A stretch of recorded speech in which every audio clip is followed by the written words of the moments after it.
Lucía Martínez, 1578-1647.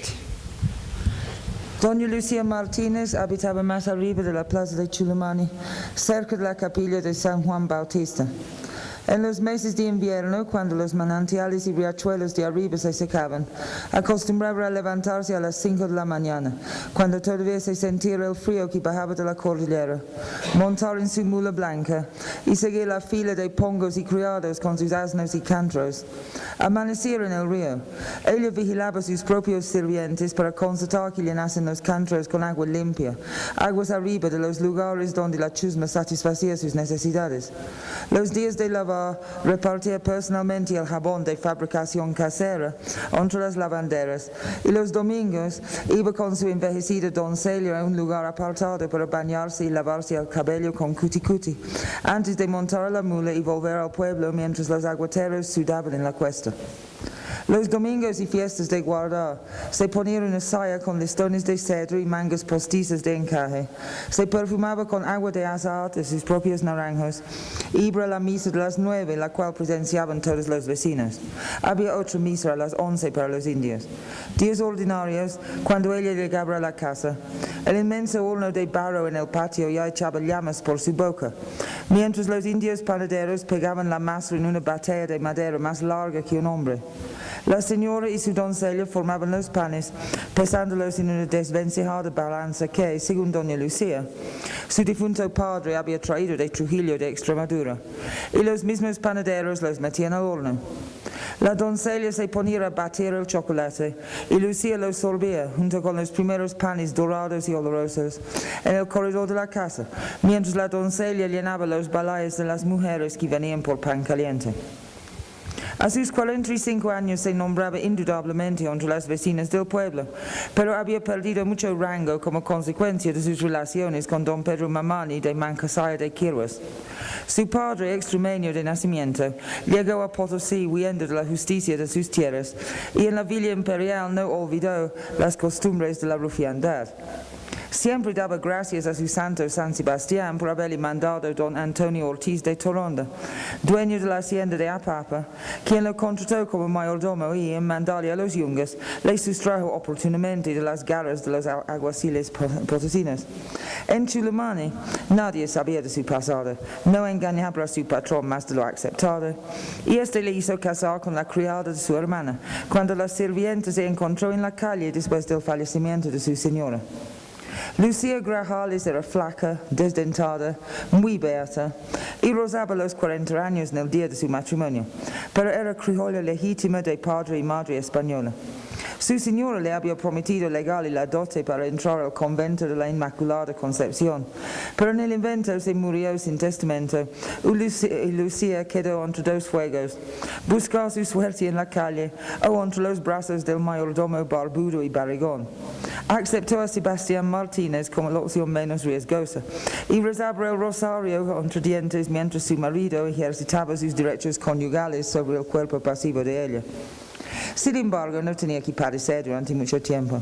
Cuando el segundo vástago de su unión, el hermano menor de Lucía, nació muerto, Sebastián Martínez dejó de molestar y Lucía la mayor pasó una vida descansada y feliz, vistiendo santos, velando moribundos, dirigiendo novenas y mimando a su hija.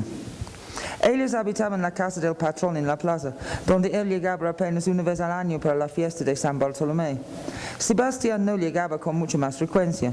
Cuando no estaba en la hacienda, azotando colonos o persiguiendo a indios jóvenes con más saña que éxito, estaba conduciendo la recua de mulas cargadas de coco y algunas frutas de estación a La Paz. La muerte lo pescó en la ciudad, y cuando su mujer y hija se enteraron, ya estaba enterrado.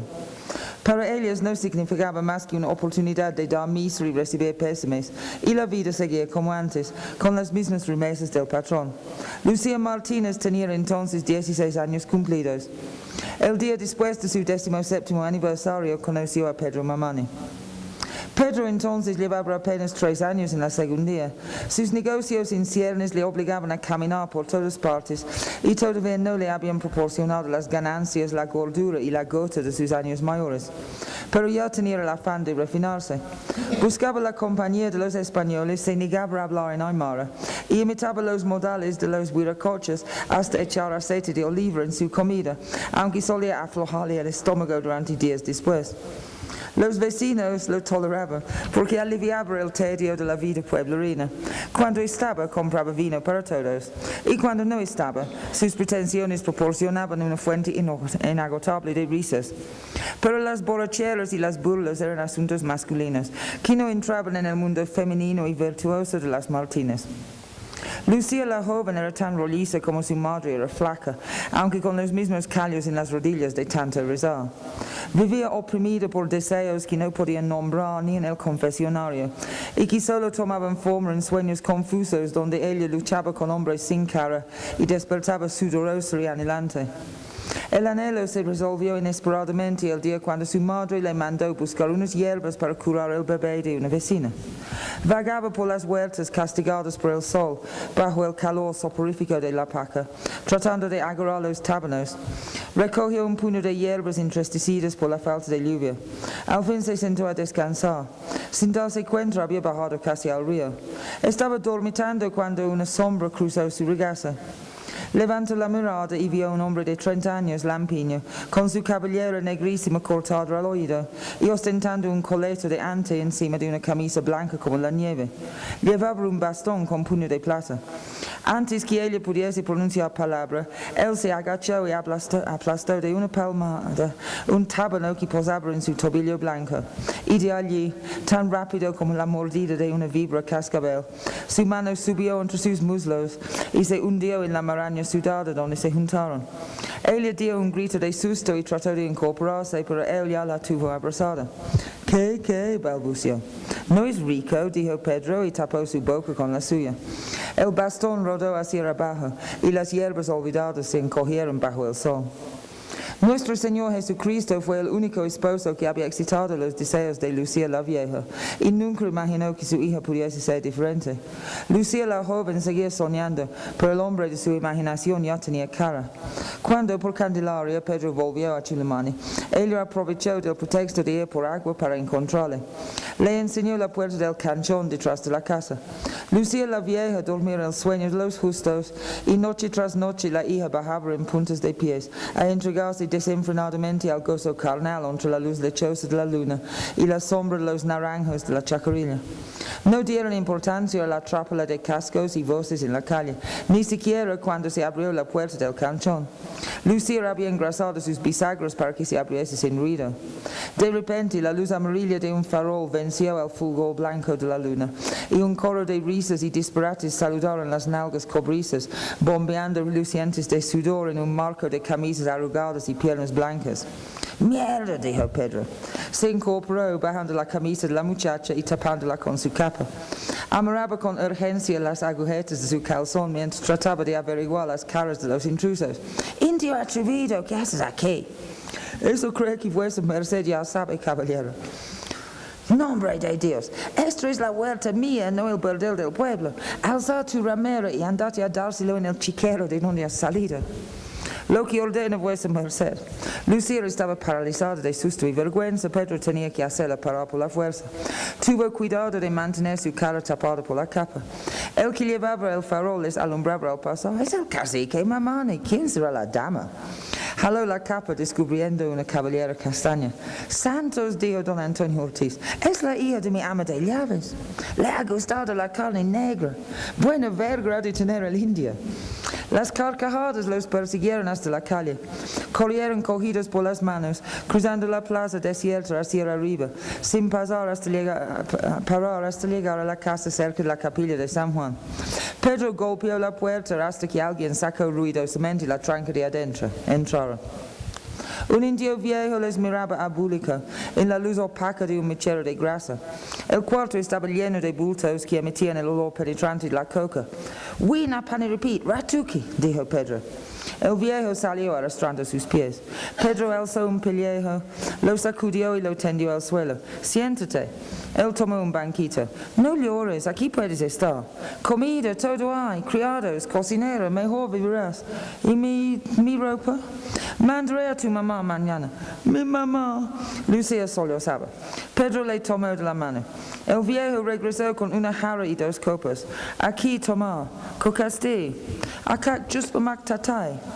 Akak utirar lip ich na apsum. An kalo kindham. Kalo lip ich machak ikin apantham. Yao tata. Lucía, sorbiendo su vino, miraba al viejo que iba y venía sin hacer ruido. Al fin metió una basinica y les dejó, cerrando la puerta que conducía al patio.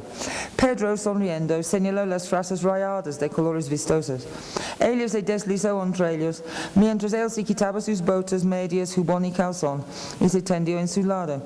Tímidamente ella introdujo su mano debajo de su camisa y acarició su pecho lampiño. ¿Y cuándo vamos a casarnos?, preguntó. Pedro metió su mano entre los muslos de ella. Ya estamos casados. Sí, pero el cura mañana podría venir aquí, en la iglesia van a mirar. Con cura, no pues. Pero el cura, yo me caso con cura pues, no quieren hacerlo 2 veces.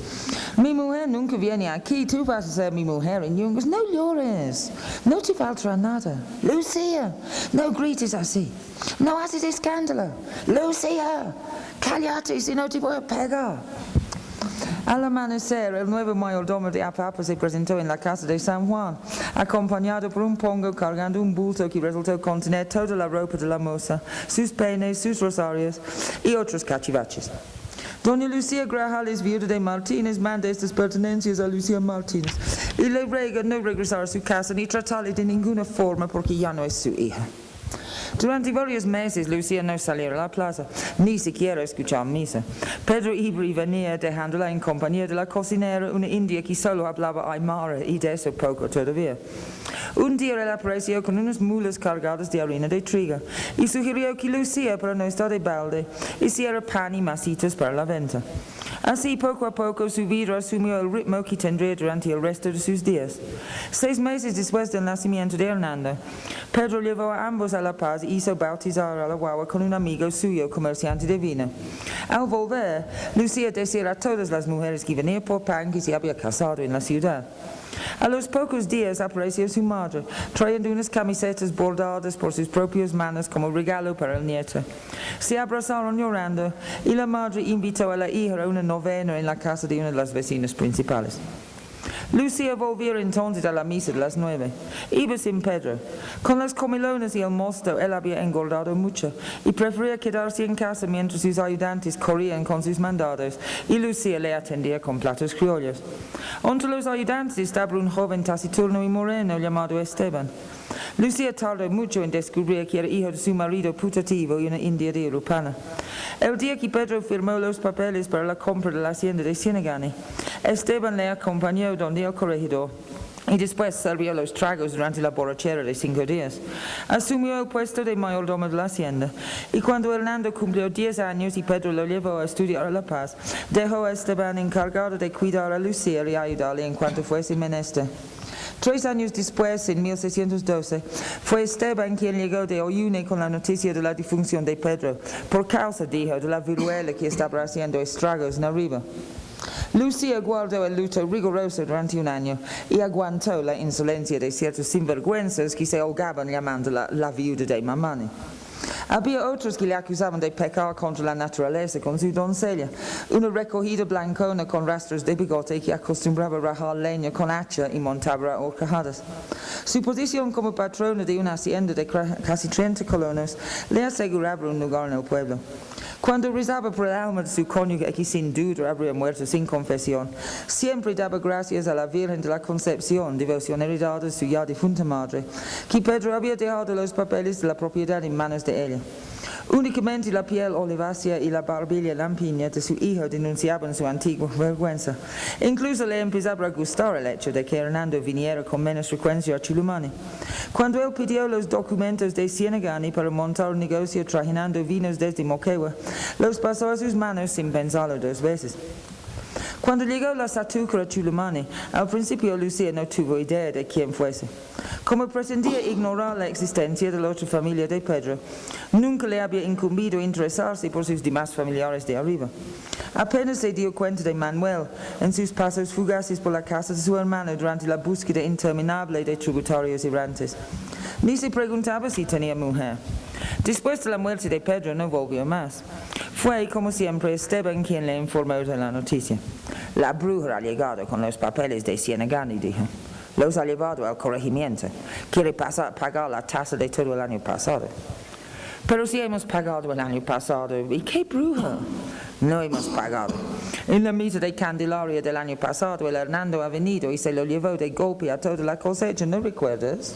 Ni para mingas no ha dejado. Hemos tenido que prestar. Después no ha llovido tan bien y en Todos Santos no estaba dado nada. Con lo que debemos, el corregidor nos ha perdonado hasta marzo. Se ha de volver el Hernando también, hemos dicho. No se ha vuelto. Más que un año ya es. Se ha ido a Lima, de allí no se sabe dónde se ha ido, dice. La bruja había estado en Lima también. Se detuvo un buen rato mientras escogía hojas de coco de su bolsa y envolvía con ellas una pizca de lejía. Siempre sentía envidia hacia ese su hermano, quien, por haber tenido esta vaca blanca por madre, vestía cuellos y guantes y estudiaba y se hacía el caballero. No sabía venir nunca la bruja, su marido nomás sabía venir. Extrajo de otro chuspa algunas hojas de tabaco y se torció un cigarro. Lucía mandó a la doncella traer brasa. Esteban encendió el cigarro y le dio unas pitadas lentas. ¿Podemos vender la mula? ¿Qué bruja?, preguntó Lucía. Yo he dado los papeles a Hernando. La bruja los tiene ahora. ¿Pero quién es ella? La mujer del Manuel, pues. Esteban vio que no le entendía. La cuñada del viejo, la que le ha hechizado para que muera. Pero don Pedro se murió de viruela. Esteban alzó los hombros. Pero hubiese sido en vano vender la mula. Resultó que doña Satuca Mamani Guarachi de Mamani ya había hecho todo lo necesario en Sica para pasar la propiedad a su nombre. Ya tenía negociado la próxima mitad de Cienegani con el corregidor para subvencionar las pérdidas sostenidas por él el año pasado con unas partidas de coca mal tasadas para las minas de Porco. Cierto que desde los primeros años de su matrimonio, Lucía se había acostumbrado a vivir de su panadería. Durante su vida, Pedro administraba todos los gastos y ganancias de la hacienda, y después de su muerte pasaban a manos de Esteban y Hernando. Las cargas de leña para el horno, los suministros de maíz para las gallinas, yucri y gualusa para la mesa nunca faltaban. Lucía había contado con ellos durante tanto tiempo que no podía creer cuando empezaban a ralear, y se veía obligada con frecuencia creciente a fiarse leña entre los originarios de Mitmer o Cuchumpaya para cubrir el tiempo mientras esperaba la próxima remesa. Solo cuando un mes pasó sin recibir una sola carga, ni una visita de Esteban, montó en la mula para ir a la propiedad que no había visto desde que dejó de existir su marido. Encontró a su hijo político encestando coca en el Matuasi. Cuando le exigió a lo menos unas 4 cargas de leña y el maíz que había tenido que comprar para sus gallinas, solo contestó: no hay maíz. No ha dado siempre este año. ¿Y la leña? La patrona no quiere. ¿La patrona? ¿Qué patrona? Yo soy la patrona. Andá, díselo a ella, pues. ¿A quién? A su señora de don Manuel, pues. Ellos nomás ya mandan. Alzó más chalas de plátano para forrar el cajón de la prensa. Te han dejado la casa del pueblo, dicen. Eso no te han de quitar. Conténtate con eso, dicen. ¿Acaso tienes hartos hijos? Lucía no sabía qué contestar. Al fin dijo: me vas a mandar nomás lo de siempre. Y se fue. Las cargas seguían siendo notorias por su ausencia. Tampoco había noticias de Hernando. Empezaba a lavar su propia ropa ayudado por la doncella y despidió a todos los criados. Al año alquilaba un forastero de Lecna para que le pusiese chacna. Cuidaba mucho de las sayas buenas que le quedaban, ya no había con qué comprar algo nuevo. Mezquinaba el peso del pan, lo que a la vez reducía el número de clientes de la panadería. Además, la venta en el pueblo ya no era lo de antes. El precio de la coca del pot se había rebajado, aunque no los gastos del largo trajín hasta la Villa Imperial, y la plata no corría con tanta facilidad. La doncella iba a ayudar en la chacra y lavaba ropa para otros. La mula, envejecida al igual que sus dueñas, enflaquecía hasta que un día al llegar después de traer agua del río de Tiquimpaya, ya que no tenían con qué pagar el aguador, se echó y no se levantó más. Ora tenían que arrastrar sus propios cantros en tiempo de secas, y el trabajo de mantener la ropa siempre limpia encima de tantas otras tareas era algo que tomaba un lugar secundario. Un día Lucía se encontró sin una camisa decente para ir a la misa de las 9. Al fin ella y la doncella iban, tal como estaban a la misa de las 11. Escuchaban detrás de una columna, lo que no las encubría de la vista de los vecinos al salir. Hernando Martínez regresó después de eso. Un viernes por la tarde, Lucía estaba volviendo a casa cargando unas leñas que había recogido arriba del pueblo. Desde lejos vio a un hombre sentado en el umbral de la casa. No le reconoció. Le saludó mientras descargaba la leña y buscaba la llave entre los pliegues de su saya gastada. Él levantó su cara tostada por el sol y bajó su grasiento sombrero de oveja. «Mamita», dijo. Lucía dejó caer la llave. Su hijo se fue unos 8 años llevando las mulas y toda la coca de la hacienda, vistiendo jubón de paño y camisa de lino. En la ciudad usaba cuello alechugado y guantes bordados que llevaba en sus manos blancas y suaves, libres de los callos de las labores humildes. Ahora calzaba unos abarcas de indio, vestía tocuyo remendado. Sus manos, igual que su cara, estaban ennegrecidas por la intemperie. En vez de perfumes, olía a sudor. «Hijo, ¿dónde has estado?» «He llegado hasta Panamá, de ahí he vuelto nomás». «¿Panamá? ¿A qué has ido a Panamá?» «Quería ir hasta España, seguir el pleito. En Daria me ha dado una terciana, se me ha acabado la plata. 3 años he estado. No podía ganarme el pasaje, al fin un negrero me ha llevado hasta Tumbes. De allí a pie me he venido, trabajando de arriero cada vez la terciana». Dejó caer la leña en el patio y dio la vuelta mirando la casa y su madre. «¿Qué ha pasado?» «Nos han quitado Cienegane. Tu hermano nos ha traicionado, hijo. ¿Por qué les diste los papeles?» «Yo no les he dado nada. Con engaños me han quitado. Los tenía mi padrino y la bruja le ha pagado». «¿La bruja? ¿Quién es esa bruja?» Lucía sacó de los bajos una cabeza de guineo y se puso a pelarlos. «Bruja grandísima. Mi padre tenía su hermano menor bastardo, ahora él es cacique, su mujer es la bruja, ella mató a mi padre. Dicen que murió de viruela, pero no es cierto, todos saben. Yo le denuncié a los curas en vano, hasta a los curas ha sabido embrujar. A mí me ha embrujado para que no siga el pleito de Cienegane, del cargo. Yo tenía que heredar a mi padre. He ido hasta Lima, vieras. De eso hemos tenido Cienegane y todo, la bruja nomás nos ha fregado». La puerta calle se abrió y entró la doncella cargando otra cabeza de plátano. Su mejilla derecha estaba abultada por la coca, una costumbre que había adoptado desde que la necesidad la convirtió en labradora, aunque Lucía resistía todo.